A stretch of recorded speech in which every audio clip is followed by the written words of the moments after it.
हिंदू धर्म में शीतला अष्टमी का बहुत माना जाता है।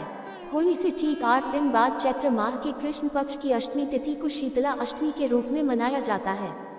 शीतला अष्टमी को बसोड़ा के नाम से भी जाना जाता है। इस दिन माता शीतला की पूजा का विधान है। शीतला अष्टमी की पूजा एवं व्रत माताएं अपने बच्चों को लिए रखती हैं। ऐसे में ज्योतिषाचार्य राधाकांत वत्स से आइए जानते हैं कि आखिर इस साल कब पड़ रहा है बसोड़ा, क्या है उसका शुभ मुहूर्त और उससे जुड़ा महत्व।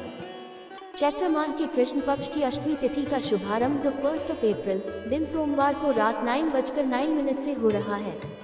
वहीं इसका समापन द 2 अप्रैल दिन मंगलवार को रात 1:01 पर होगा। ऐसे में उदया तिथि के अनुसार बसोड़ा का व्रत द 2 अप्रैल को रखा जाएगा।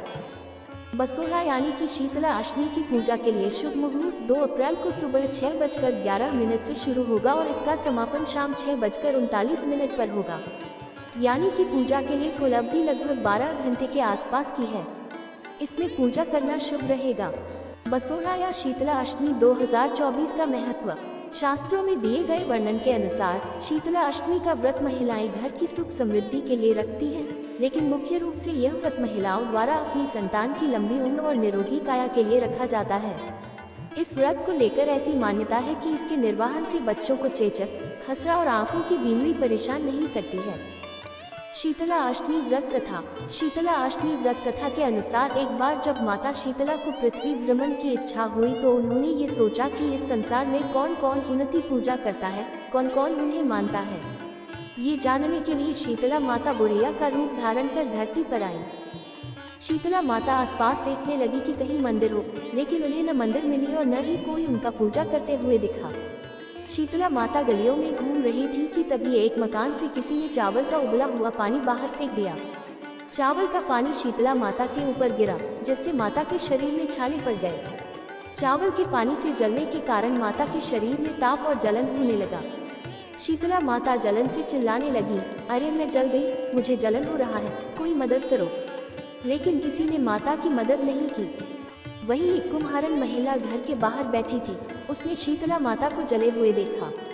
कुम्हारन को शीतला माता के ऊपर दया आई और उन्होंने उन पर खूब सारा ठंडा पानी डाला और कहा, हे माँ, रात की बनी हुई राबड़ी और दही है, तू ये खा ले।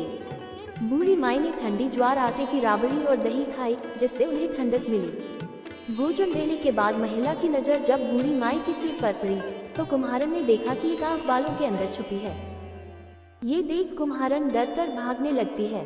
तब बूढ़ी माई उससे कहती है, रुक जा बेटी, डर मत, मैं कोई भूत या चुड़ैल नहीं हूँ, मैं शीतला देवी हूँ। मैं यहाँ ये देखने आई थी कि कौन कौन मुझे पूजता और मानता है। इतना कहते हुए 4 भुजाओं वाली हीरे जवाहरात के आभूषणों से सजी हुई माता अपने असली रूप में प्रकट हो जाती है। माता का दर्शन कर महिला सोचने लगती है कि मैं तो गरीब हूँ, इस माता को कहाँ बिठाऊं। वह माता से कहती है कि मेरे घर आपको बैठाने की जगह नहीं है, मैं आपकी कैसे सेवा करूं। शीतला माता कुम्हार की सेवा भाव से प्रसन्न होकर उसके घर पर खड़े गधे के ऊपर जाकर बैठ गई। माता अपने एक हाथ में झाड़ू और दूसरे हाथ में दलिया लेकर कुम्हारन के घर की दरिद्रता को झाड़कर दलिया में भरकर फेंक दिया। इसके अलावा उन्होंने वरदान मांगने को भी कहा। कुम्हारन हाथ जोड़कर माता से कहती है कि आप इसी गाँव में स्थापित होकर रह जाए। इसके अलावा कुम्हारन ने माता से कहा कि होली के बाद पड़ने वाली अष्टमी के दिन जो भी आपकी पूजा कर आपको ठंडा जल, दही और बासी भोजन अर्पित करेगा, उसकी दरिद्रता दूर करो। शीतला माता कुम्हारन को आशीर्वाद देती है और कहती है कि इस पृथ्वी पर उनकी पूजा का अधिकार सिर्फ कुम्हार जाति का होगा। माता कुम्हारन के गांव में स्थापित हो गई। माता अपने नाम की तरह शीतल है और अपने भक्तों के कष्ट को दूर करती है। जानकारी अच्छी लगी हो तो कृपया वीडियो को लाइक करें और चैनल को सब्सक्राइब करें। धन्यवाद।